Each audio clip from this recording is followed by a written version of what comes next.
Hi guys, for today's video ay tuturuan ko kayong gumawa ng Polaroid. Yes, it's a Polaroid photo. Yan ang request ni customer sa akin kasi meron siya nakita na nagpagawa, so ginaya niya. Yan. Bali yung nagpagawa nito is may kapitbahay only lang naman. So ayan, gusto niya ganyan daw, Polaroid daw. Nag-iisip nga ako kung ikakat ko pa yung mga picture kasi para may mga photo bomber doon sa likod eh. So, kaso nga lang, sabi ko siguro remembrance lang din yun. Kaya hindi ko na. At ito nga pala, ayan, gagamit natin ay, nakita nyo na may makiniklik ko. Ayan, tinatanggal ko siya para mai-edit ko yung size niya. Ang Polaroid na ginagamit ko ay size 6.09 yung length niya, tapos yung lapad niya is 4.5. Yan ang size nung sa akin. So, parang mini lang talaga siya. Mini Polaroid. So, ayan. So, after nyan, ayan, edit muna tayo. Ayan, isod muna natin.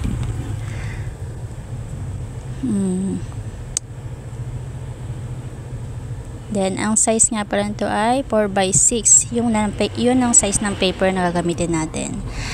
And then, kailangan naka-landscape para maayos.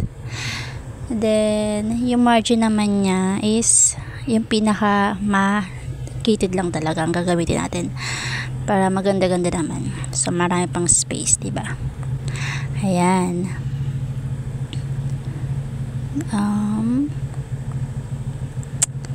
And bali dalawang pairs lang. Ito yung ginagamit kong paper. RC Satin. Ayan, kasi maganda siya at saka yung ink kasi niya is matagal mag-fade pag satin ang ginagamit natin. Naging bet ko siya since nung nagpapaprint din ako sa iba.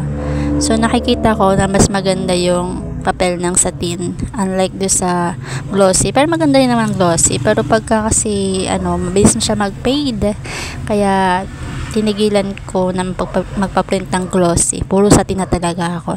And then ngayon naman, so yun nga, nakabili tayo ng laptop at saka printer, so ginagamit, hindi na ako nahihirapan magpa-print sa iba. Ako na lang mismo gumagawa. Ayan, ganyan siya. So, ikakat natin siya para yung makikita tayo ng space para masabi natin Polaroid siya. So, next time, i-discuss ko sa inyo yung size, total size niya kasama yung mga portion para maging Polaroid siya. Kasi i-discuss ko kanina is yung size lang ng photo. So, hindi kasama yung pinaka border ng kung tawagin. Ayan. Pero usually kasi ang pagkakasama na yung border is 8.2 yung kanyang lapad. Ayan, isa pa. So, ikakat na natin to. So, hanggang dito muna guys. Thank you for watching.